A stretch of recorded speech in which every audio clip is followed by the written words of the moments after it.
ఏనాడు చూడలేదమ్మా నీ చుట్టున్న ఆస్తులు గుండెల్లో గుడిగట్టుకున్నా నువ్వే పంచ ప్రాణాలు మనసులో బాధెంత ఉన్నా పైకి నవ్వుతున్నాను మా అమ్మ సాక్షిగా నువ్వే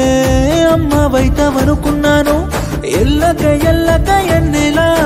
నీ ఎనక పడుతుంటే